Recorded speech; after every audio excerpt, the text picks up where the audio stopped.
Andre assaulted that man. I didn't do anything. That was the sentence that slipped too easily from Caleb Wright's mouth. Senior prosecutor, rising star, undefeated record. He didn't even lower his voice. Across from him, his junior associate froze, because the man Caleb was talking about hadn't been proven guilty at all, and the man whose life he just dismissed was about to lose everything. But before we get there, if you believe justice should never depend on skin color or ambition, hit like, subscribe, live, and welcome to Voices Under Color. What happens near the end of this story changes everything. Now, let me take you back to the moment the lie became law. The trial. The courtroom was packed, standing room only. At the defense table sat Andre Coleman, a black warehouse supervisor, wrists chained, shoulders tight. He stared straight ahead as if moving might make everything worse. At the prosecution's podium stood Caleb Wright, calm, confident, polished. "Ladies and gentlemen," Caleb said smoothly, "the evidence speaks clearly. The defendant assaulted a man outside Union Station on May 12th at 9:40 p.m. Andre shot to his feet. That's impossible. I was in Phoenix. I was at a conference. My badge, my flight." "Sit down," the judge snapped. Andre's public defender flipped through a thin folder, panic flashing across his face. "Do you have documentation?" the judge asked. The lawyer swallowed. "No, Your Honor. We couldn't obtain it in time." The courtroom went silent.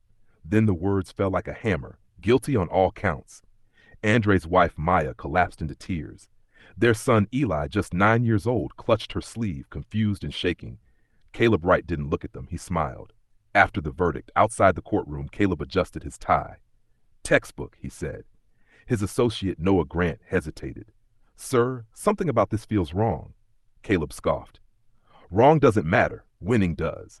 Then lower, colder. "Men like him always end up here anyway." Noah felt his stomach drop.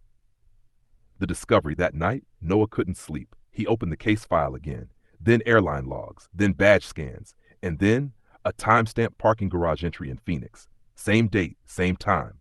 Noah's heart started pounding. He cross-checked it with cell tower data. Andre Coleman's phone had never left Arizona. The cover-up. Noah rushed to Caleb's office the next morning. "He didn't do it," Noah said, breathless. "He physically couldn't have." Caleb stared at the screen. For half a second, fear crossed his face. Then it vanished. "So," he said flatly, "data can be misread." Noah pushed harder. "There's more. Security footage. He appears in the background of a live news clip outside the conference center." Caleb stood up slowly. "Delete it." "What?" "You want a career? You forget what you saw." Then he leaned in close. "Justice isn't about truth, it's about control." The final proof. Noah didn't delete anything. Instead, he sent the files anonymously to a journalist. The next morning, the sentencing hearing began. Andre stood shackled. Caleb prepared his closing remarks. Then the courtroom doors opened. A bailiff whispered to the judge. The judge's expression changed.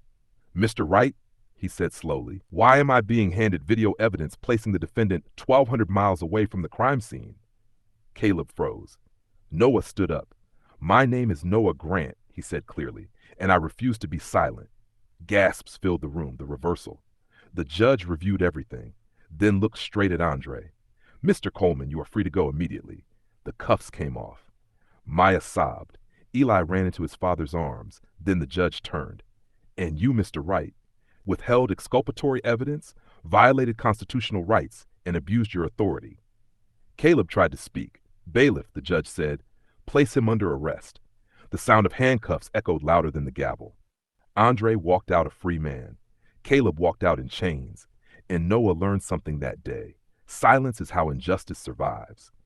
If this story moved you, like, subscribe, and share Voices Under Color. Because truth doesn't whisper. It waits for someone brave enough to say it out loud.